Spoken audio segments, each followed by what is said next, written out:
Good afternoon, everyone. My name is Lan Zhang from Tsinghua University, China. Today, it's my great pleasure to present our work, Kaleido. You can watch it, but cannot recall it. This is joint work with Professor Xiangyang Li and Yunhao Liu. Let's start with the background of our work.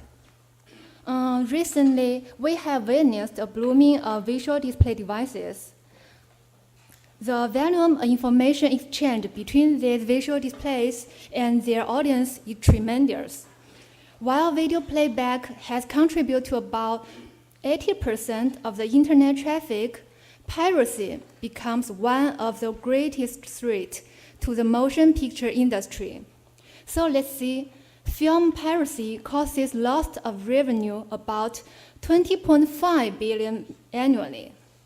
And unauthorized videotaping during the exhibition, presentation, or project demonstration could cause infringement of copyright. So various technologies have been developed for copyright protection. For example, watermarking, no camera policy, camera detection equipment like night vision goggles.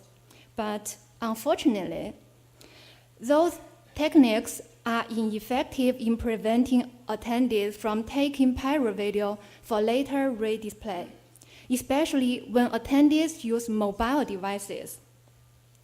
So here comes our question. Is there a universal technology that can be used to protect the video display from pirate videotaping use typical mobile devices?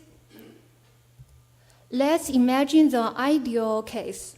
When there are some people watching a video under copyright protection, for example, movie, if some bad guy want to pirate shoot the movie with a mobile device, he should find that the recorded video has intolerable quality degradation. So it means that you can watch the video, but you cannot record it. That's what we want. But to achieve that ambitious goal, we need to explore the characteristics of screen camera and screen eye links. Researchers recently proposed to encode information into a screen camera side channel by taking advantage of the extra signal that can be captured by camera but not the human eye. A number of innovative systems have been developed to improve the visual communication over screen camera channel. As we see that, all those work try to maximize decodability of screen camera channel. What we want to do here, we want to study a relevant but different problem. We want to generate a video watch-only version of the video. It does not affect the viewing experience of live audience, but greatly degrades the quality of pirate video by unauthorized users. So we can see that what we try to do is to maximize the quality degradation of the screen camera channel while retain the quality of the screen eye channel. That is hard to achieve since the cameras are designed to mimic the human eye. So there's a very limited disparity between the camera and human eye, so leaving us very small design opportunity to achieve such a transformative technology. So what we should do, let's review the property of human eye display devices and camera technology first. Let's see how people see colors. Color is usually recognized by the human eye with two aspects: the illumination and the chromaticity. Various models are proposed to quantify the human color vision. Here, we use the CIE diagram to formally represent two aspects of all visual color. So let's see first, what if two colors are shining simultaneously? In this case, people will see a mixed color following the spectral color additive rule. Let me explain the rule with a simple example, and showing in the left figure, we can see if the color C1 and C2 shine simultaneously, their mixed color is C, lying on the line segment C1, C2, and its position depends on the relative brightness of C1 and C2. Clearly, the combination of colors to produce a given perceived color is not unique. For example, the pair C1, C2, C3, C4, C5, C6 can each produce the same color C. And then let's see what will happen if two colors shine alternatively. In this case, the eye will work like a low-pass filter. That means when the color change frequency is smaller than the eye's temporal resolution, let's call that critical flicker frequency, CFF. In this case, people perceive the flicker. But when the flicker frequency is larger than CFF, the color flick cannot be perceived anymore. In this case, people will see just average color. So, people eye cannot resolve up to 50 Hz luminance flicker and 25 Hz chromatic flicker. And then let's see the video displaying system.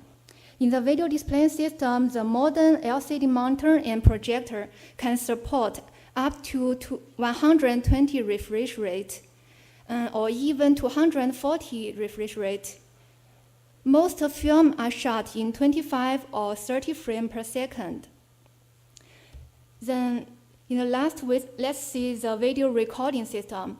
There is an important feature of the video recording system, that's a rolling shutter effect. As the example on the left, we can see that the image sensor captures the changing color frames line by line. So it gives us a distorted round on the right side. And another feature of the video recording is the recording rate varies from 24 FPS to 240 FPS.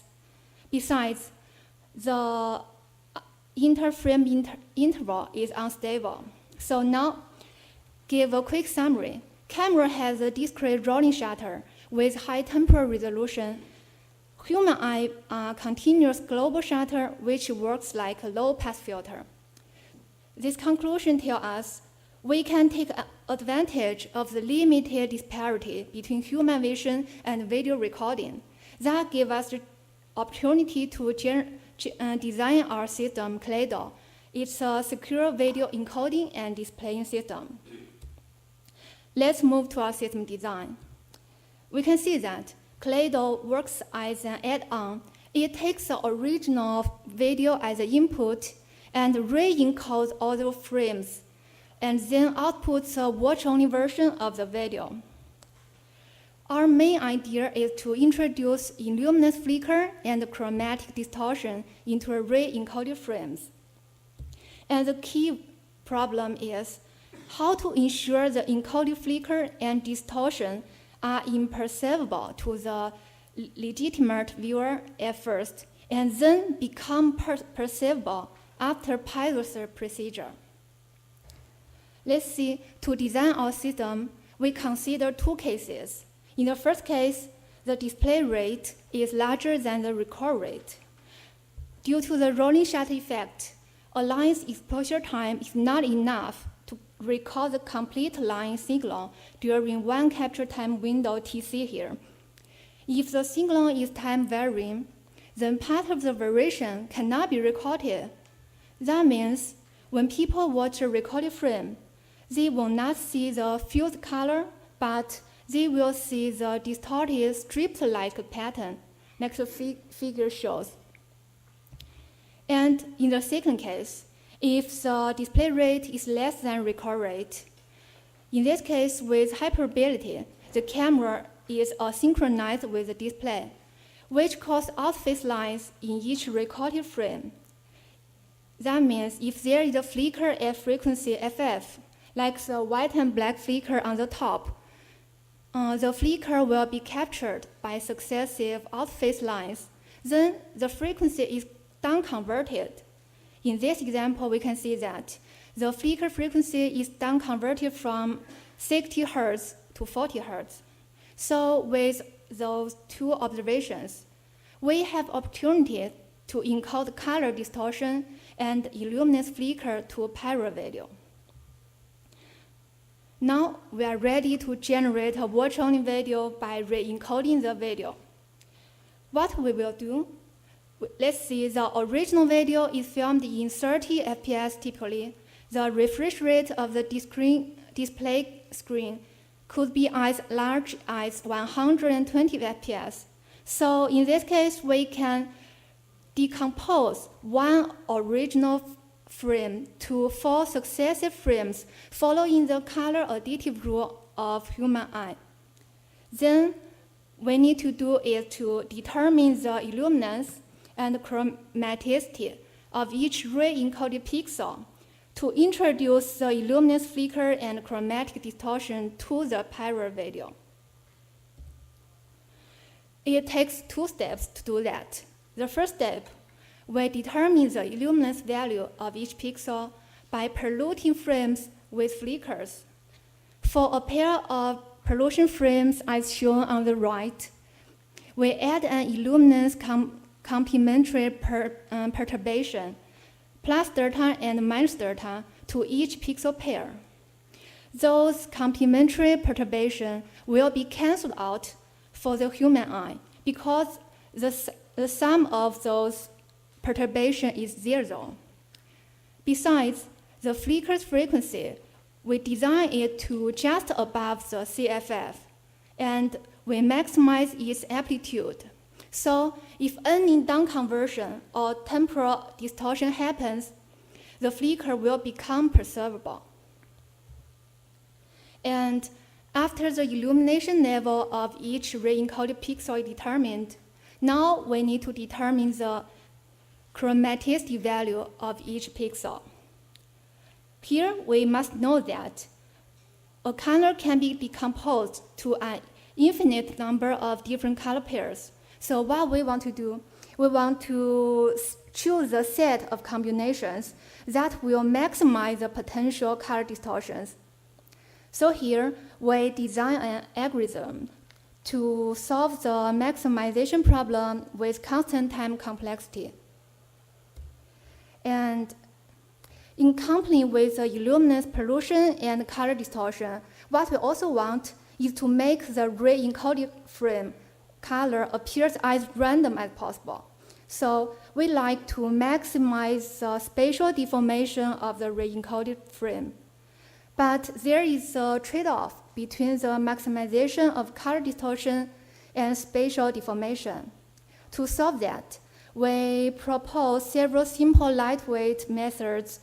We name it random pattern mix to achieve a good balance between the temporal and spatial quality degradation.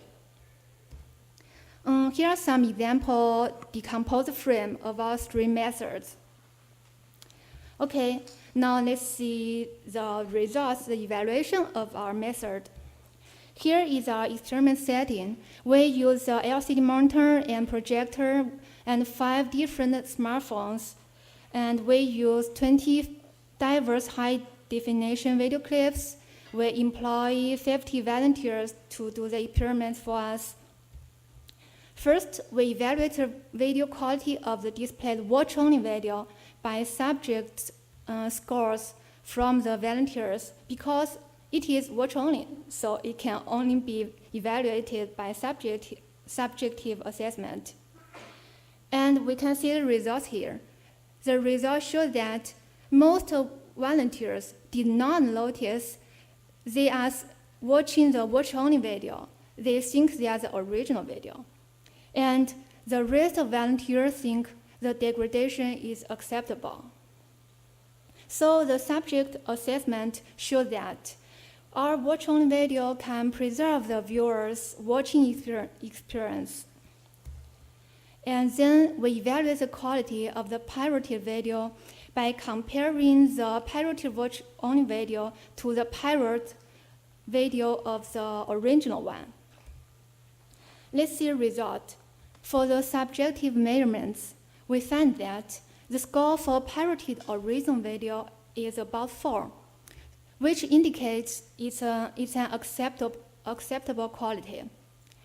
But for the pirated watch-only video, 96% volunteers claim that the quality degradation is intolerable, and the average rating score is below 2.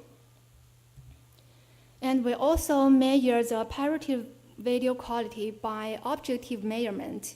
We use 5 different standard metrics to measure the video, and all our methods distort the color of original frames, which leads to significant quality degradation in all cases. So that means our method successfully protects the video from pirate shooting. Okay, here comes the conclusion.